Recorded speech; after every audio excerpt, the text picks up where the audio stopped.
حضرت کے پاس ایک شخص آیا, اس نے کہا, وہ پٹھان تھے, ہمارے حضرت سے بیعت ہوئے.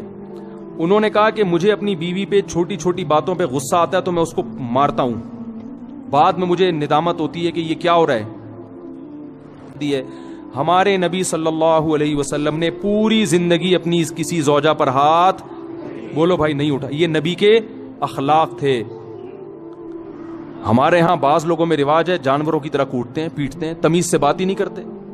جب فرمایا کہ یہ قابل تعریف نہیں ہے, ہم نبی کو اگر فالو کرنا ہے, نبی کی اتباع کرنی ہے, تو صحیح حدیث ہے, حضرت عائشہ رضی اللہ تعالی عنہا فرماتی ہیں کہ آپ صلی اللہ علیہ وسلم جب گھر میں داخل ہوتے تھے تو مسکراتے ہوئے چہرے کے ساتھ داخل ہوتے تھے.